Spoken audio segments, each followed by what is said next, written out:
एक आंकड़ा आया है, एक अपवाद के तौर पर एक एग्जिट पोल भी अब आ गया है सामने, जिसमें एनडीए को 100 से 110 और महागठबंधन को 130 से 140 कौन सी एजेंसी सीटें मिल रही हैं। मैं एजेंसी देख नहीं पाया हूं,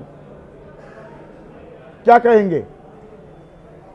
नहीं देखिए, जर्नो नीरज अब नए नए आ रहे हैं। अब मेरा कहना है कि ये जो आंकड़े हैं इसके अंदर अंतराल कम है, अंतराल कम है। इसके दिखाई पड़ता है कि चुनाव में टक्कर है।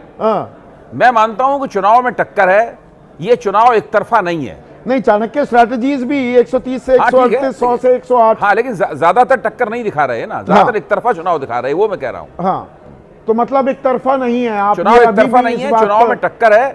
और मैं ये मानता हूं कि पिछले चुनाव में तेजस्वी यादव को, आरजेडी को सबसे ज्यादा सीटें मिली थी, भाजपा से थोड़ी सी उनकी ज्यादा रही थी, 3-4-5 सीटें ज्यादा रही थी उनकी। इस बार भी तेजस्वी यादव सीटों की संख्या के लिहाज से नंबर 1 रहेंगे। उनको पूरा बहुमत मिलेगा नहीं मिलेगा ये मैं नहीं कह सकता हूं।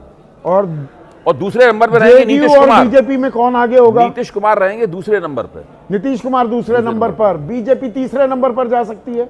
आदेश लग रहा है सर, ऐसा लग रहा है जिस हिसाब से टर्न आउट हो रहा है। हाँ। देखिए, जैसे मैंने पहले कहा, या तो ये आरजेडी के फेवर में है या जेडीयू के फेवर में है। हाँ, ये एक तरफा है चुनाव। नहीं, ये कहीं कांटे की टक्कर नहीं है। इसमें कहीं से भी बीजेपी, कांग्रेस, एलजेपी, मांझी साहब कहीं नहीं आते। ये सीधा चुनाव है लाभार्थी वर्ग, जेडीयू, रोजगार की गारंटी, तेजस्वी यादव। यानी नंबर 1 और नंबर 2 की लड़ाई आरजेडी वर्सेस जेडीयू के बीच है, नीतीश कुमार वर्सेस तेजस्वी यादव के बीच है। तो इसमें तो साफ है, ऑटोमेटिकली यानी डिफैक्टो बीजेपी नंबर 3 पे आके खड़ी हो जाती है।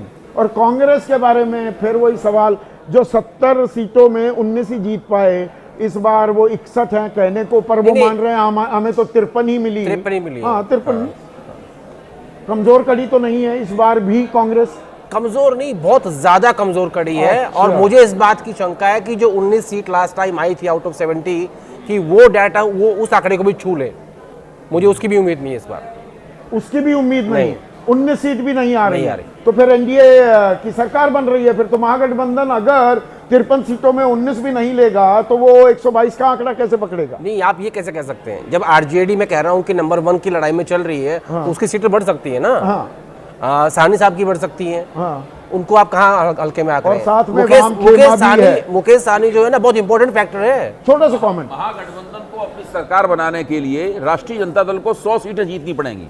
कहां से जीत पाएंगे? नहीं, अरे हम जीत पाएंगे उसकी बात हम नहीं कर रहे। हाँ। केवल राष्ट्रीय जनता दल को, भाई पिछली बार भी 77 तो जीती थी उन्होंने ना। हाँ। है? और इस बार तो अगर जो पिछली